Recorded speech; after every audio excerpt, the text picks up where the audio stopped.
Hello, and welcome to Season 2 of Wonders and Blunders. If you're new here, you might be thinking, oh, Season 2, I can't start here. And I'm here to tell you, don't even worry about it. Listen, relax, sit back. This is a great place to jump in. Our Season 1 arc has clued up, and we'll be reintroducing the characters in this episode, and you'll be able to pick up right here and join the adventure for Season 2. We'll have a new episode every second Monday, but if you're new, and that seems like too long to wait, we do have a backlog of over 100 episodes in Season 1. So there's lots to listen to and catch up on. For all of our longtime listeners, welcome back!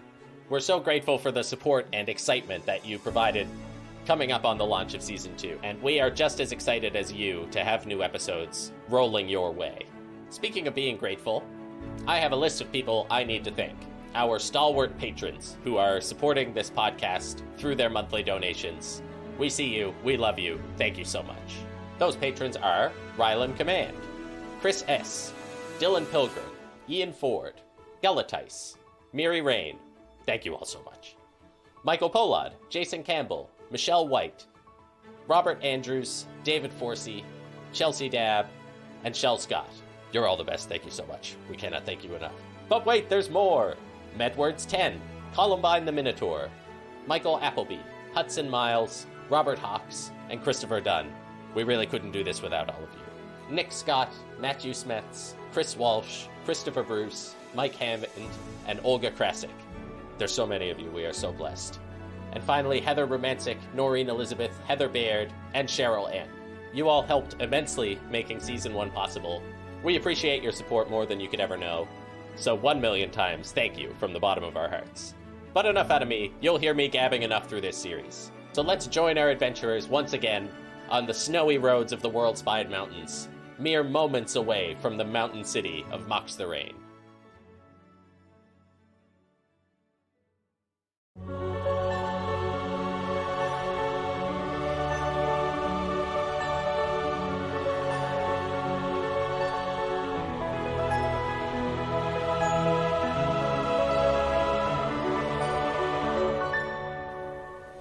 Okay, so welcome to Season 2. Yay! We're here. We're taking a break. Hello. Wait, but where are we? What? You said here we are. Where are we? In Season 2. In the mindscape. We're in our mindscape. We're in the mindscape of Season 2. Re-enter our pain caves. In reality, I guess you are currently just a picture of a caravan with a little dotted line coming out of it in the back as it meanders its way through the Worldspine Mountains on a journey that I have written here takes 2 months through all of these places that we're not going to visit. We mentioned them before, but we're not going there right now. You can go back later if you want, but it is time to go inside for a little bit.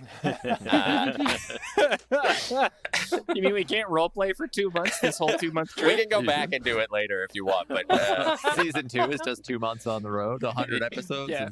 Yeah, I mean, it took us 100 episodes to do like 2 weeks on the road, so Yeah, so probably 400 episodes. yeah. So I assumedly by the time you get to Mox Thorain, you're all level 20 if you'd like to do that on your character sheets now. Great. That's canon. He can't take it back.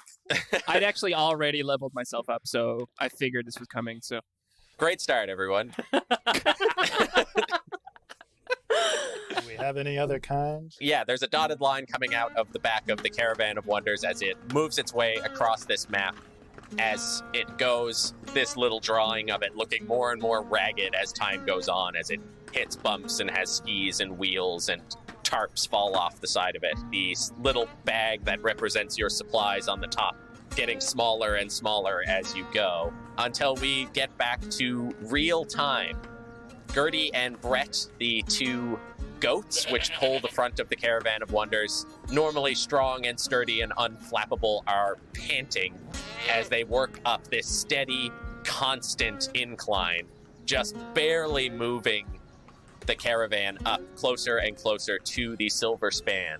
Other caravans just full of all sorts of goods making their way down, most of them piloted by the lynx tabaxi that are common to this area, these big fluffy cat people, making their way down the mountain, assumedly towards en route to Pralia. The goats eventually bring you up over the top of the hill, and immediately all the trees in the area, this nice groomed path that you've been on for the first time in quite a while, leads up to the Silver Span, which is a massive bridge that extends hundreds of feet over these chittering ice sheets that move through a river that extends under the massive vault door of Mox Thorain.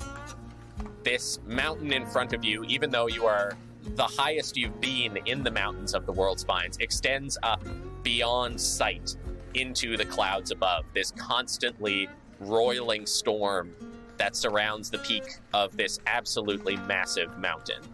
The circular door of Mox Thorain exists about a kilometer on the other side of this bridge. It is 200 feet across, 30 feet thick, and even from this distance you can see these huge iron statues, one of a dwarf and one of an orcish warrior, as they stand flanking either side of it, and above it waits a similarly huge statue of a drow with its bow ready and eyes looking down at the caravans that come in and out of the busy laneway. The bridge is wide enough to allow 10 fully laden caravans to travel side by side across it, but that space is choked down to less than 2 lanes of traffic by the hundreds of stands and booths and tents of the bazaar that exists across it. There are colorful bonfires that warm this frigid air. Out here, the wind is whipping across, no longer stopped by any sort of trees. You're so high up that it is just freezing out here. But inside the confines of the bridge, you can see people moving around in much lighter clothing than you think would be necessary, as these colorful bonfires keep them warm. And there are enchantments there that seem to slow the wind that whips across down to a gentle breeze. There are people from all sides of Fadoon browsing the goods that exist in this bazaar, and as you are pulling up to the front of it, Gertie and Brett stubbornly lie down as all of the skis just pop off the sides of the caravan, and it gives its last gasp as it just collapses to the ground. This is where you come in. You are now about 20 feet from the start of the Silver Span. Actually, probably even closer. I would say Gertie and Brett pulled themselves into the area where the enchantments warmed them up a bit and then just stopped right there. So you are still out in the whipping wind, but just ahead of you is this colorful bazaar. What, at this point, does everyone look like? And for those who are joining us for the first time, maybe we can meet our characters. Hi, young Benjamin Craven, as the skis pop off the side of the wagon. He just, okay, so I guess we're walking from here. And he jumps off where he was sat next to Yuri. He looks much the same he did. This was a pretty easy 2 months, right? We were pretty chill. No pun intended. Yeah, I mean, I would say everybody's lost a fair bit of weight. I think as you went, the first signs of spring were starting to move in, and spring in the mountains is still quite wintry, but there was more wildlife about, more caravans as you got closer to trade with, but traveling for 2 months, basically nonstop, never fantastic. So yeah, Ben is he looks like he's in his maybe late teens, around 17, 18 years old. He's tall, but he's thin. He hasn't filled out into his frame. He's got broad shoulders, but almost like a concave chest. He's wearing well-worn, dirty leather armor and a cloak of fine spider silk. He's got his guns out. His arms are out and they're covered in feathers, fully in feathers. And he has really grown into his bird-like species. The shifter traits are very apparent. His eyes are bright yellow. His hair, he's kind of got the horned owl hair, where the feathers kind of go up in little peaks at the back of his head, and his nose is hard and beak-like over his very thin mouth. Do we want to do Bree next? Sure. I was going to say, I think before you even see Bree, you just hear the extremely loud stomach grumbles coming from on top of the caravan as Bree kind of lets out is there something to eat here? As you see this large, giant kind of sized blue lizard folk roll its way off the top of a caravan from within a pile of different furs and everything that she makes as a bed. As she climbs down from the side, the giant bangles that she's had on her arms since the end of the last adventure are now sitting a little looser, less snug on her arms as she's lost a bit of weight from the journey, unable to hunt things quite as well on the way to Mox Thorain. But she hits the ground with a heavy thud, landing off the side of the caravan, and kind of pulls up next to Ben, wrapping the wolfskin cloak around her to give a bit of protection from the cold in the span. There must be some food here. Can you smell that? It smells like food. It smells like dwarfs. I think I see some barbecue, but we better get out of the way of the traffic. We can get Gertie and Brett up. Kara is a halfling, and she's probably trying to poke at Gertie and Brett and get them up out of the road. She's got pretty worn out, like pink and brown skirts and cloak, and is looking pretty hungry. I think Rowan is a little bit further behind. Not much further, but a little bit. He's an affable furbog, and so I think he'd probably be talking to maybe one of the other caravans that's coming through, and talking to some other guard who's clearly very much over it. But Rowan is just kind of going on. Well, yeah. So next time, you're looking up in those stars, you'll know how the Aspen King got his name. And I think that it looks like our skis popped off. You'll have to pardon me, but I'll tell you more later. We'll find each other, and I'll stroll up and be like, well, look at those skis. Kara, what's wrong with Gertie and Brett? What are you guys up to? I think things finally got to them. It's a bit warmer, and they just gave up. Oh, you poor guys. And I'll ruffle the fur around their ears and give them a scratch. Rowan looks pretty intimidating from a distance. He's got this dark cloak that seems to be raspy and wispy. It seems to sort of dissipate in the wind around him. And he's got this thick, heavy mantle on his shoulders. But when you approach, you find out that the mantle is just a blueberry bush. And while the cloak is still weird, usually his big grin kind of dissipates any intimidation you might feel when you approach him. And with that, you hear some like some sort of clamoring from inside of the thing, and just like some wait, and then just like slam as like one of the windows on the side of the caravan like flips open, and you see like a leopard like tabaxi star like poke his head out. And he's like, forget the food. Is there somewhere with a warm fire for once? My God, we've been on this stupid road for months now. And as Star sticks his head out, you see like a little smaller leopard like tabaxi stick his head out below. That's Dust, his little brother. And then also from behind, like two more tabaxis like start popping their heads out as well. His cousin and his sister. And together they're all just looking tired, looking hungry. We're just hanging out inside the cabin. Star actually pulls himself out the window and drops down on the ground. And he's a leopard like sort of orange fur with black stripes. Wears blue pants, like saggy blue pants, and like a white shirt. And he has this very big white woolen cloak that he has pulled up kind of like, and starts immediately dragging it around him, and just runs past and just runs into where the magical fires are burning, and then just starts to relax like immediately.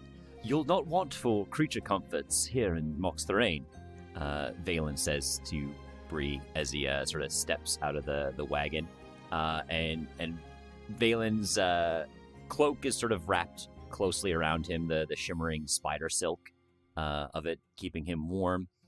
Underneath it, you can see the sort of threadbare white smoking jacket that he has worn since leaving Pralia. Still immaculately clean, but major patches of it are now very, very thin. There's definitely, those little holes in the armpits where things start to wear out first.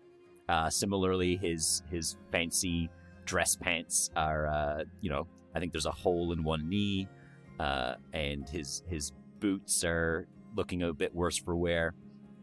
And he, walks around in one hand, using the dragon-headed scepter, sort of as a walking cane, as he sort of stretches and sighs a sigh of relief, looking at the familiar sight of Mox Thorain.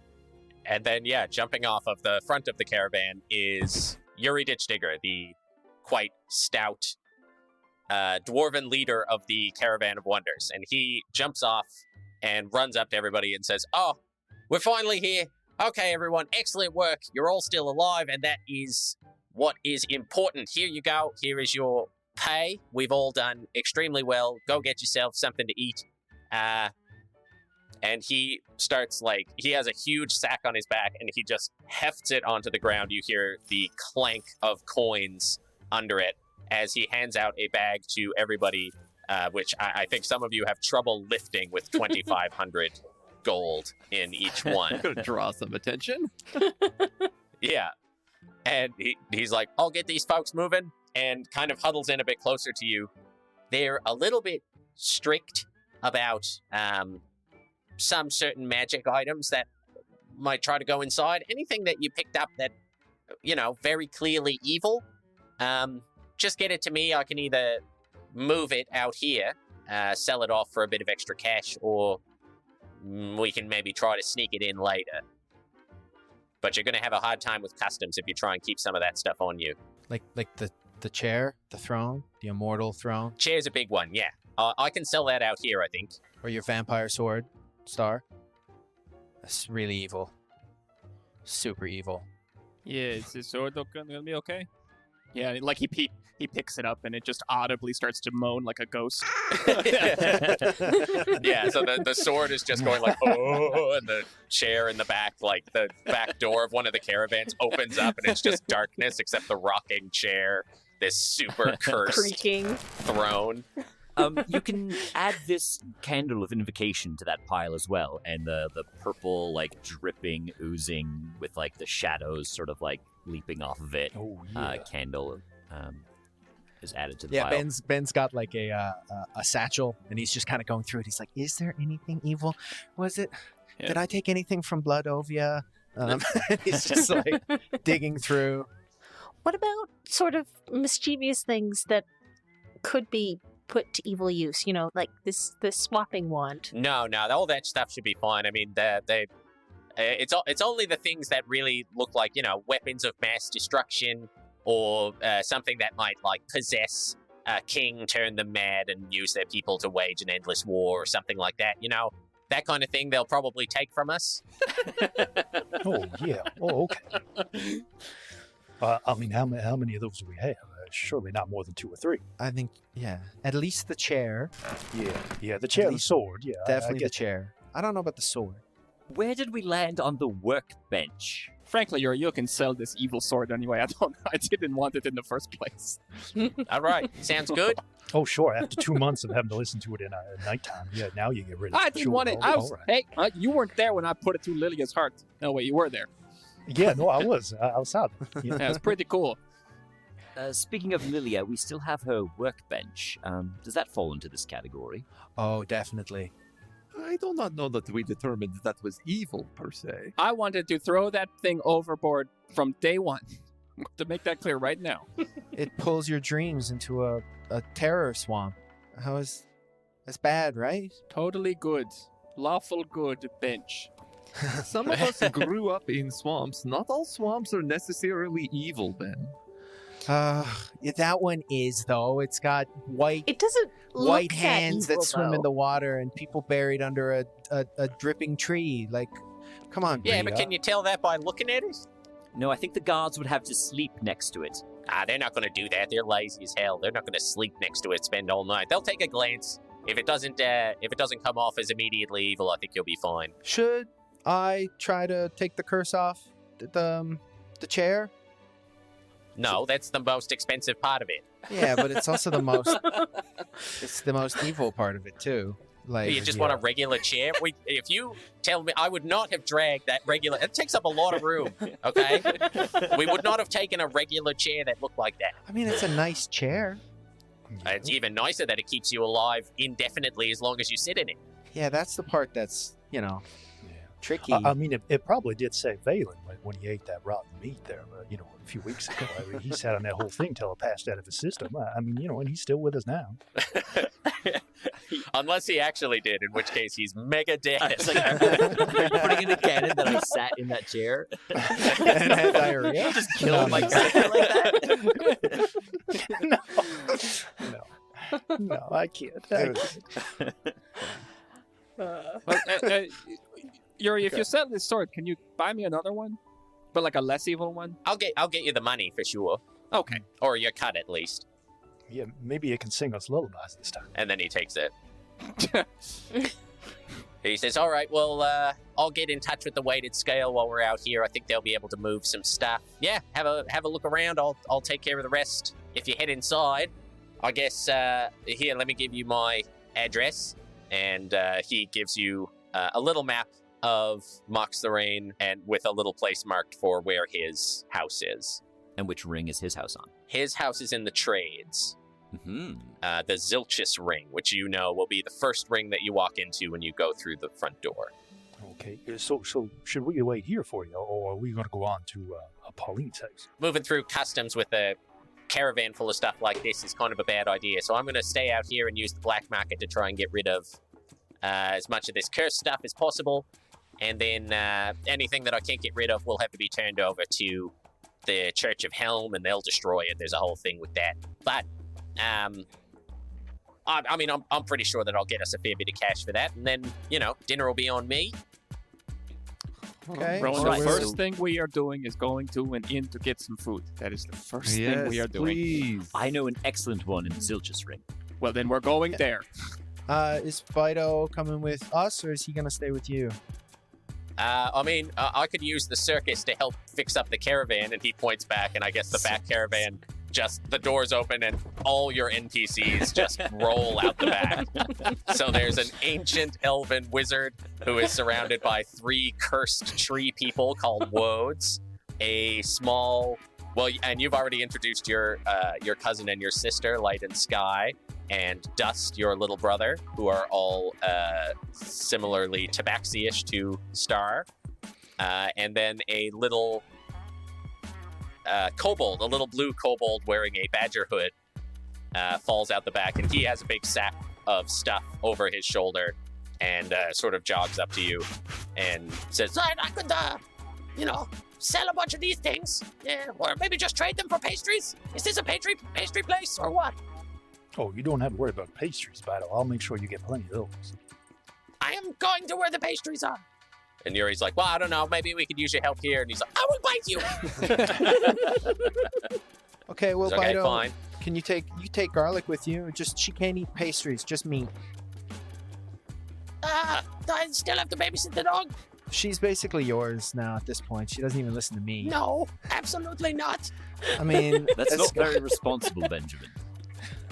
2 months. How big is this dog? Could Fido ride this dog? she's Yes, getting... Fido could definitely ride this dog Yeah, now. she's It is. big. Yeah. Yeah. She's like a husky. Fido. That dog, a saddle. You've gotten along pretty well with the dog. I mean, we could look into a saddle, and you could have yourself a little ride around the town. That's probably be all right.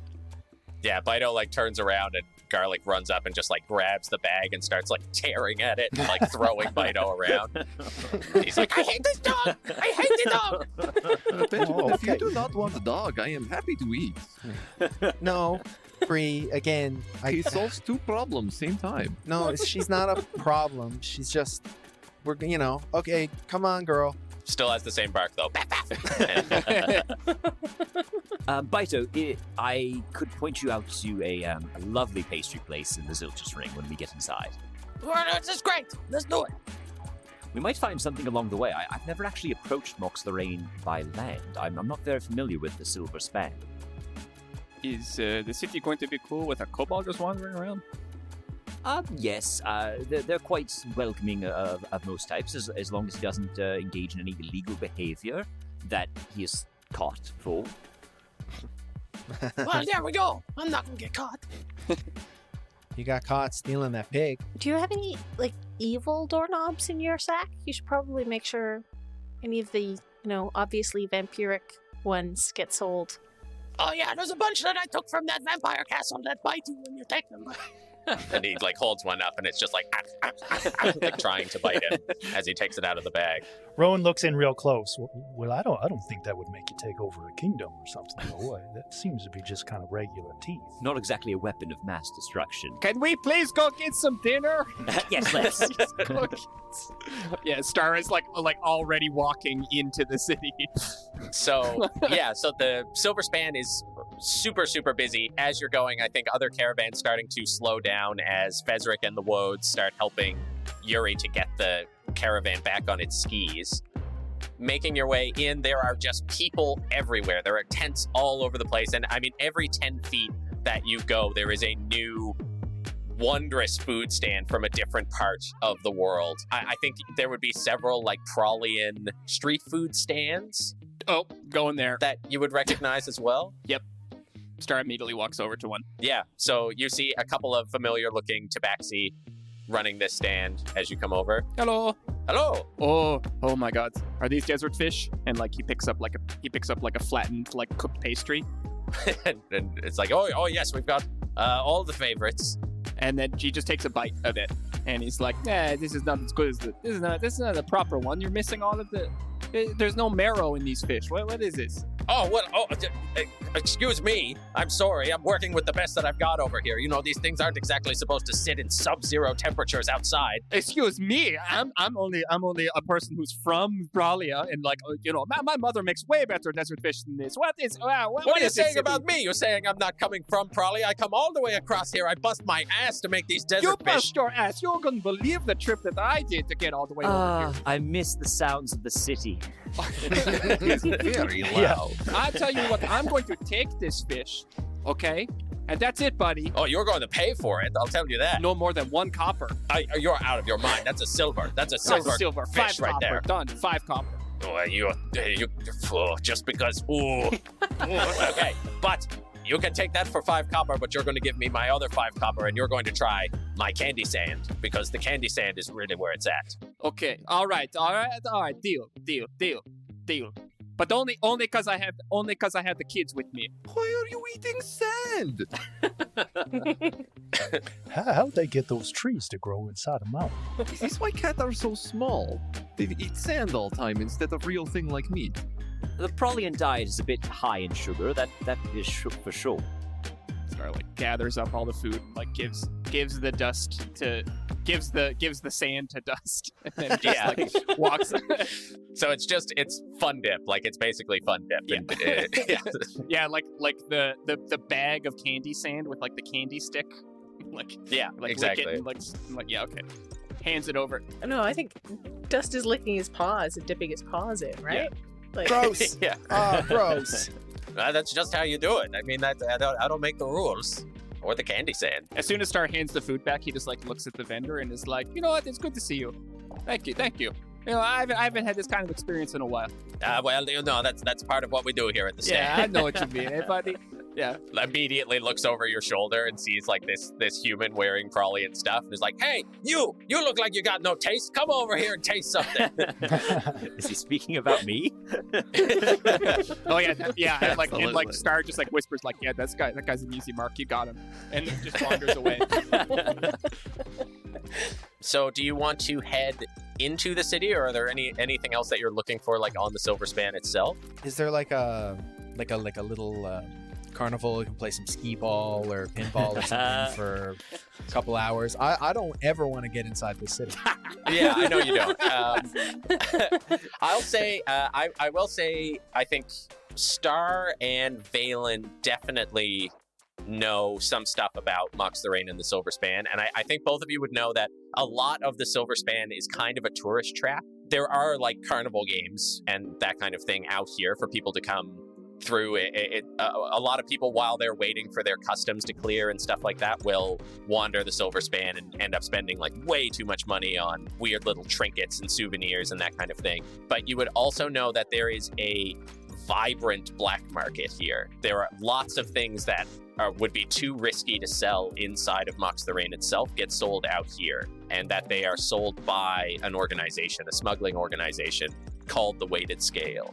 Oh, hey guys, have a look at this. I found a little model of the silver span, and when you push on the bottom, it sort of collapses. You see that, and then you release it, and then it kind of stands there. Isn't that neat? Only cost me 5 gold. And I just make the little model like collapse, and then like spring back up, and then collapse, and then spring back up. Well, now this is something. This is going to be a marvelous city. I bet your family would be happy to see that when you go visit. Oh my goodness, yes they would. Yeah. Oh yeah. Oh, let me put it away. So make sure I don't break it. I encourage you not to eat your fill out here. Save your money for the really, truly good food inside. Everything out here is cooked. Yes, Why? most of the food that you will find here is cooked. We might be able to make some special requests at some of the restaurants I know inside. It is large waste of time. It is easy enough to just eat things and then let your body deal with whatever happens, and then other things eat that. I think we all visibly shudder. So should we? And like you can see, Ben has been like kind of pushing forward. Are we? Where's customs? We got to go to customs first, like, and then we get to go inside. It's like a volcano in there, right? Yes, it's very impressive. I can't wait to see it. Valen, what can you tell us about city? It's much bigger than Pinnifel. Oh, quite a bit bigger. It's separated into different levels. We'll be entering into the middle level, known as the Trades or the Zilchus Ring. The home that we've been provided by Paulina is located at the very top level, known as the Ashes. That's where the cheaper homesteads can be found. Below that is the agricultural ring, known as the Jungle. I haven't spent much time there. Do you think they'll have fresh fruit? Haven't had fresh fruit since we were traveling the plains. Yes, you can get quite a bit of fresh food at Mox Thorain. And that leaves the levels below the Zilchus Ring. The Queen's is the lowest level, where the ruling class tend to live. A lot of the more wealthier citizens are located there. And as well, just a level above that, you have the Anvil, where most of the trade is done. The crafting is done. It's where the volcano is harnessed so that the dwarves can do the fine work that they do. Cool. Now that's something to see. I'm sure we'll have time to take a look around and see as much of it as we can. And everyone inside can fly? You can fly everywhere? Yes, you can purchase little tokens that allow you to transport quickly up and down between the levels, or you can take the more rudimentary lifts between levels. Is it bigger than Pralia, or about the same size? I believe it's larger than Pralia. Checking with the DM. Yeah, but they're quite comparable. Just Pralia is real sprawling, and Mox Thorain is just built one on top of each other. Yeah, it's LA versus New York. Yeah. Certainly denser than Pralia. It seems a lot. And you can see Bree, despite her large size, kind of shrinks down a little and covers herself a bit more with the cloak in nervousness. What's the matter, Bree? You uncomfortable? It's not a good place for a lizard to be in a big city like this. Why not? Little lizard in the big city? What's wrong with that? There are many things to pay attention to out here. It's not like in jungles when you can hear things coming. It's very loud. Everybody is just talk all times. I'll tell you what, Bree, you stick with me for a little while, and I'll keep an eye out, and we'll make sure nothing gets too close that you don't want. Okay. And you don't need to be too worried about unexpected creatures leaping out at you from the shadows here. There's quite a bit of enforcement about in this city. They're very careful about unwanted activities. Although, I gotta say, my Aunt Hibiscus, I told you about her, great Aunt Hibiscus, yeah, the big spice spruce wine, you know what I'm talking about. She tells me stories about something called a mugging. Now, that sounds pretty exciting. It's somebody you don't know comes up to you and then asks you about all your stuff, and then you've got to explain where everything came from and all that kind of stuff. Do you think we'll meet anybody like that? I'm sort of excited. I think Valen and Star just kind of look at each other. Yeah. And you're looking forward to that. I believe you might have a bit of a misunderstanding about how those usually shake out. Oh, I hope not. I mean, my armor alone has a couple of nice stories to it. I bet you they'd have a marvelous time. Usually, Rowan, after you tell them where the stuff comes from, they ask you to give it to them. Oh, I can share some of it. Yeah, sure. No, all of it is the. No, it's all or else. You know what I mean? Oh, no. I wouldn't give all of it to him. No, I don't think. Well, I'm sure we'll come across it anyway. Yeah. Well, trust you probably have nothing to worry about. Bree, do you remember when you and I met? I was in the process of being mugged. I think I remember, yes, by giant monster, basilisk. No. Oh, yes, right. That creature killed the individual who was trying to mug me. Yes. So long ago. Oh, well, I hope we do not run into another basilisk. He's not very good food. I don't think they're common inside. Let's go. Let's go to customs. I've been imagining us moving slowly through a queue just this whole time. I mean, it's a kilometer-long bridge, right? Yeah. It is. It's a very long bridge, and yeah, just choked with caravans coming in and out, and eventually the rabble of people moving from place to place and all of the yelling of the merchants moves into a queue. So there are two lines. There is one for caravans, and then there's one for individuals. You can see the caravans right now are mostly coming out, but there are a couple of in line to get inside. As during your journeys, the roads have thawed out to the spring point where trade starts to come in and out of Mox Thorain again to make their way across the world spine. Coming up here, you can see that there are a bunch of booths. And this line for individuals isn't super long. You're able to move up to the front pretty quickly. Each booth has this exhausted-looking worker, mostly dwarves, but you can see a few gnomes, a few drow, and a couple of orcs. And they're all just sort of like leaning and asking questions every once in a while, taking people and bringing them into the booth itself to question them. And each booth is decorated with a four-armed statue with this smooth, featureless face made of brass. And each of them are just sitting in the front. But as you move forward, you hear some yelling, and you actually see someone bolt out of one of the booths and start running as if trying to get inside. At which point, two of those closest statues come to life, very efficiently swinging around and actually firing their arms. So their arms come off of their frame and shoot forward, grabbing this gnome who is trying to run inside around the waist, and then retracting them back to their bodies, and they walk off with this gnome. Hey, put me down. How dare you? They're like, do not resist. I'm not resisting, you're resisting. Do not understand. Come with us, please. And they make their way off into the... Yes. into like a side room. As I said, they're a bit strict here. What an insane thing to say to a cop. You're not resisting, you're resisting. Give me your badge number. I want to speak to your supervisor. Yeah, they don't mess around here.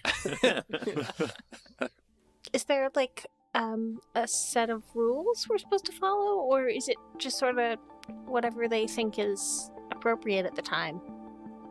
You don't think there's vampires in here, do you? I don't think they'll have the same set of rules that Bladovia had in place.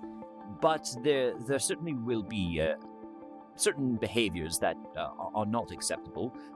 Sort of your standard fare, no murder, no thieving. Oh, I see, yeah. All of that sort of thing. Have either of you been to a city before? Hands up if you've been to a city. And Star puts his hand up. Valen puts up his hand. And puts his hand up. Bree looks around. I came in through Pralia, but I really wasn't there very long. Yeah. Sort of had to find the caravan pretty quick. Yeah, we pretty much just kind of went straight through, really, didn't we? Mm-hmm. Yeah, it's just kind of like Binnefeld. Just don't be a jerk. Don't rob people. Not that bad. When my mom brought me to Theramore, she said, in a city, you can't trust anyone who isn't someone you already know. Like, you don't trust any new people.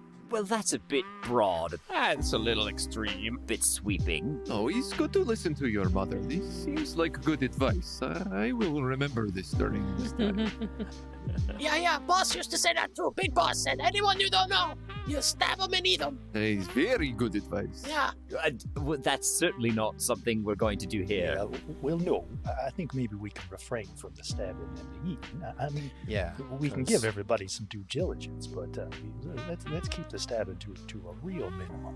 I'm gonna assume murders against the rules here. Yes. Yeah, Yes. I mean, yes, Okay. Benjamin. Yes. Well, I It's mean, a good assumption to make. different places are different Yeah. sometimes, but yeah, if they have a lot of rules like laws, and Ben's like odds are like he's not sure that rules and laws are different. He's asking you like laws. Yes. yeah. Okay, yeah, and murder definitely not, right? Definitely not. No. But Listen, if you're defending yourself, you can stab people. that one can be tricky.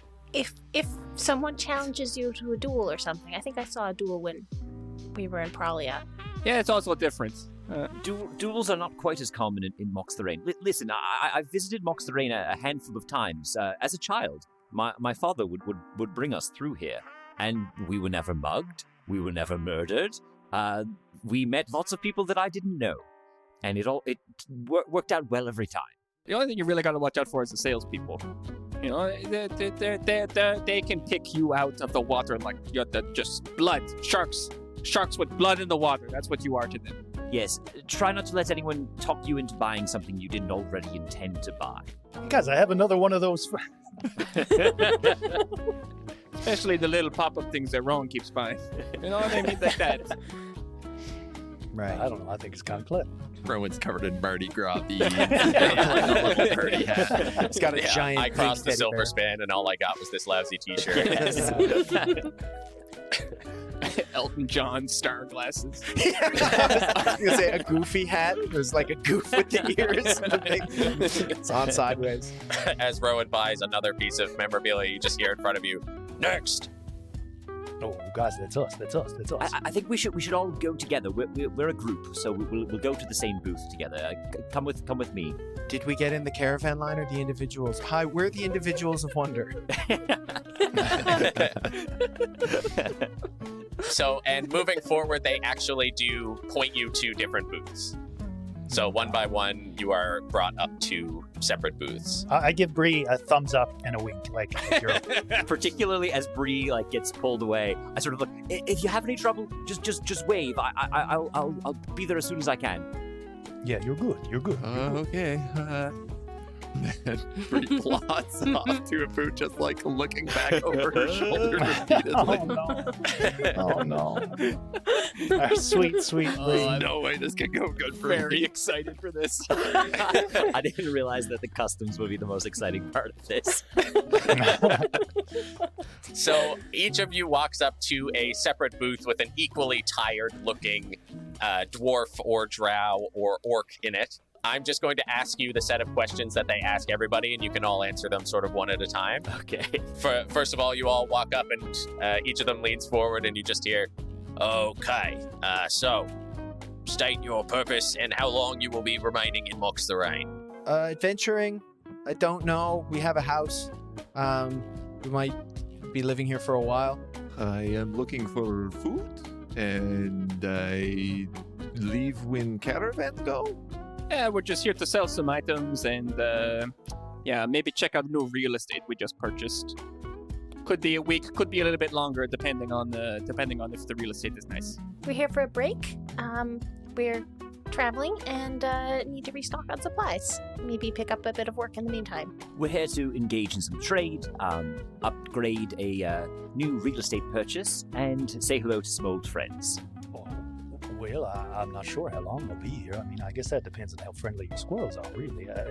Do you know if you have many of them? Is there going to be large groups of them, or are they kind of dispersed? I've never really been in a city before, so I don't really know what to expect. I'm a little nervous, to be honest. It's a pleasure to meet you, by the way.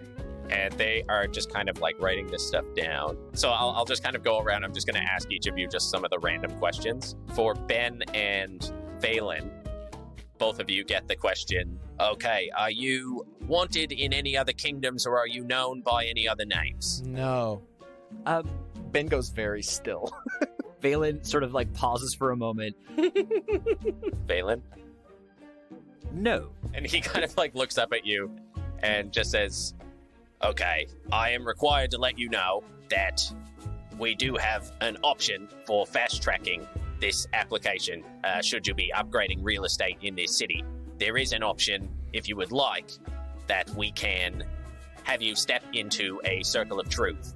This will move your application forward much quicker and will stop us from needing to ask any follow-up questions while you are in Mox Thorain enjoying yourself. Would you like to step into a circle of truth for this interview? I'm in no rush. Very good. For Ben? And Ben, yeah, he's just been staring at the guy, and his eyes are very wide, and his pupils are dilated, and his eyes are almost completely black now, just with like thin yellow bands around the side. And he's just like, he listens to the guy. He's, no, thank you. Very good. Moving on, and everyone else gets given that same offer. Yeah, I'll take it. I don't care. Okay, very good. It means if I can get to the inn faster, you know what I mean? Yeah, well, that's what we usually say, quicker to the drinks. So come on, and he like steps you inside, and he just holds out a little thing that says, basically none of the information that is gathered in here will be passed on to anyone outside this room unless it is relevant to a investigation that would be held against you for similar purposes. This information is not shared with anyone, and you cannot be prosecuted with things that are said within this room. Only these things can be added to your profile.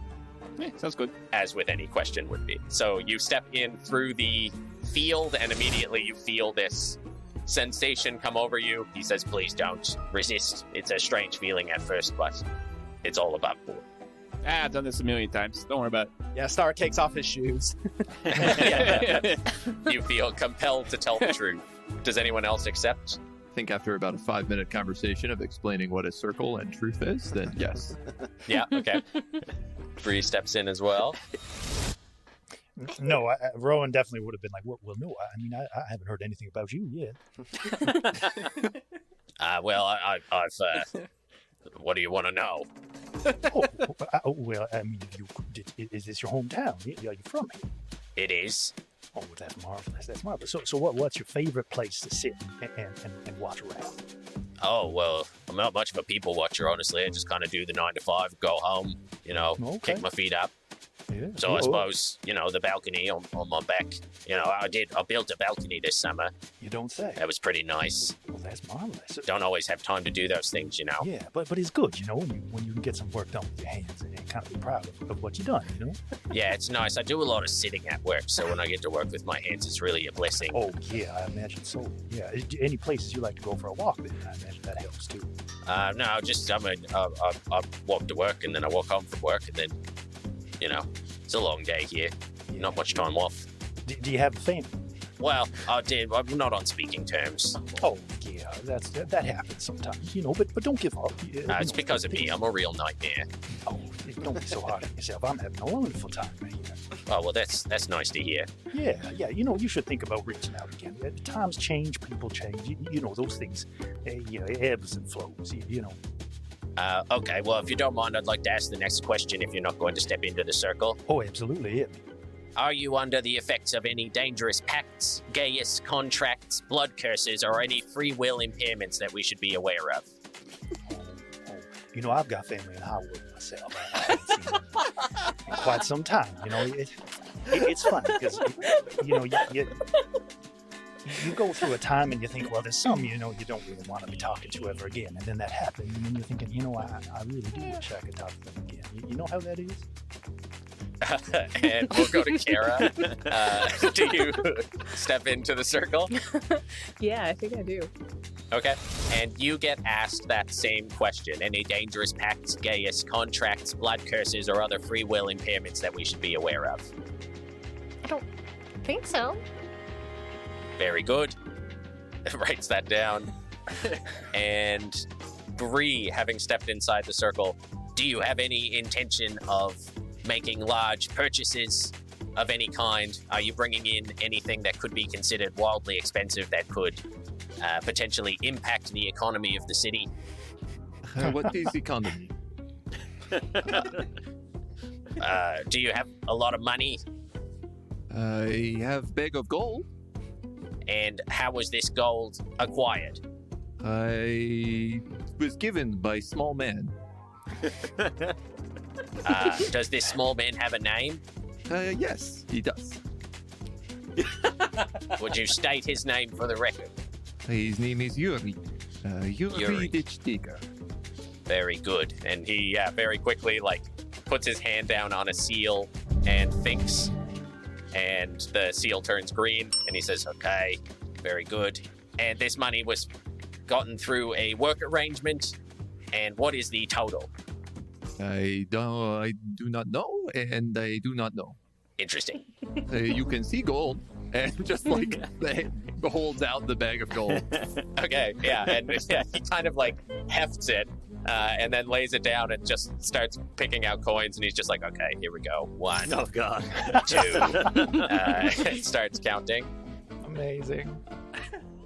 And Star and Bree, you get this question as well. Any magic items to declare? Cursed, evil, or dangerous items must be turned over to the Church of Helm to be destroyed. You want me to declare? I have no evil items. I do have some magic items. Very good. We will do quick identifies before you head through. That will be the next booth. So just have those ready. They will not be slowed down. And with that, I think with those questions answered, everybody does make it through with various levels of note-taking and scrutinization throughout you. I think a few of you come out with pretty hefty files. Bree and Rowan especially, I think. Mm-hmm. But you do all come out the other side, and then after moving through basically like a baggage claim area, laying down any magic items that you have with you, are you going to lay down all the items that you have on you? Anything that you're going to try to sneak through, or? All I have on me is the magic dagger and the shoes. Okay. So yeah, Stardust puts his dagger in his shoes in the tray, pushes it through the machine. I think Bree would just take off everything that she has, including the non-magical stuff, and just put them in a big pile and push them through. Okay. Yeah, I think Valen would explain in detail what every magical item he possesses does. Okay. Yeah, they're just not listening. They're just like, "Please, on the tray, please, please put it on." This armor is magical, but I'm not wearing.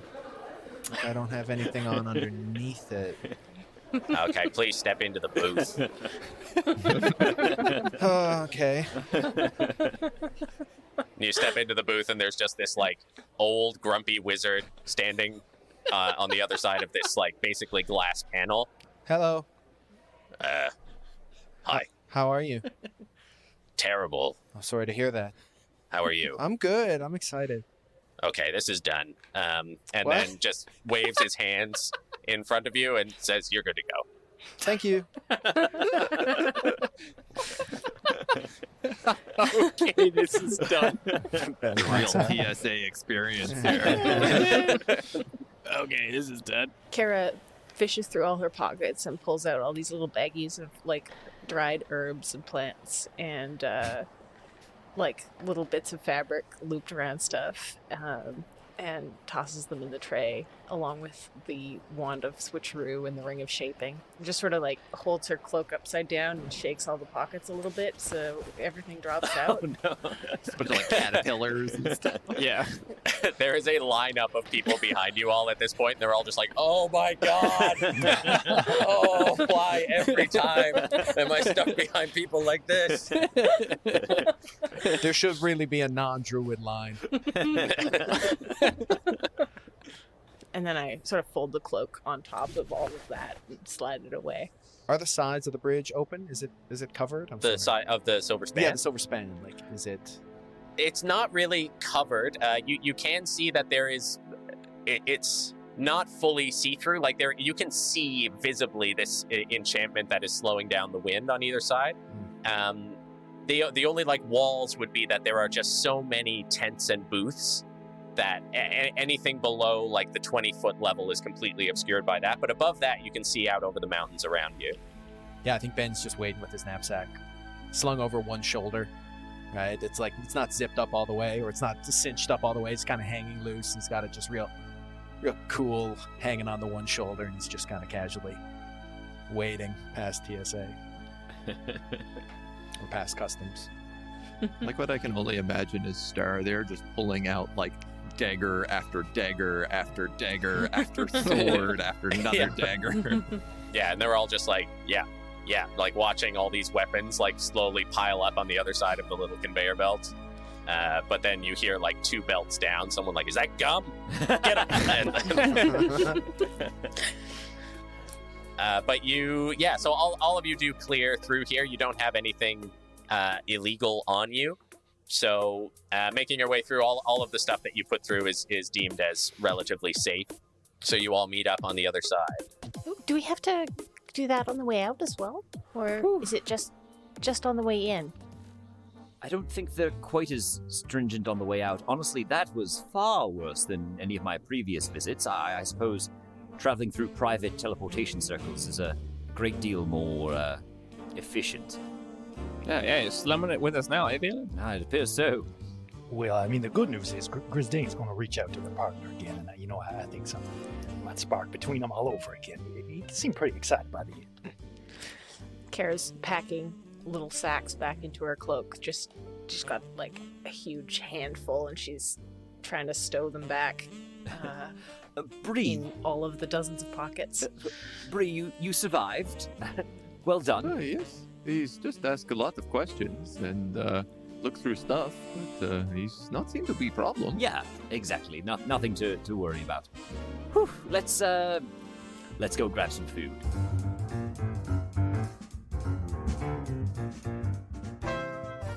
Thank you for listening to another episode of Wonders and Blunders. Ben was played by Mitchell Bradbury. Bree was played by Kieran Dyke. Kara was played by Kate Clark. Rowan was played by Andy Woolridge. Star was played by Robert. And Valen was played by Evan Walsh. The world of Vadun was created by your Dungeon Mom, Mike Farty, and exists in the D&D 5e universe published by Wizards of the Coast. Episodes of Wonders and Blunders are edited by TV's Adam Clark. Thank you, Adam. We're an independent podcast supported by you, the listener, but we may take on the occasional ad to help cover our operating costs. If you'd like to support the show directly and monetarily, and get access to ad-free episodes and bonus content, head over to patreon.com/wonderandblunder. If you'd like to support the show, but can't spare the cash, that's totally fine. Follow us on social media at Wonder and Blunder, and be sure to rate the show 5 stars on your podcatcher of choice. Thank you for following us on this fantastic journey, and as always, keep being the best. We love you very much, and we'll see you next week. Goodbye.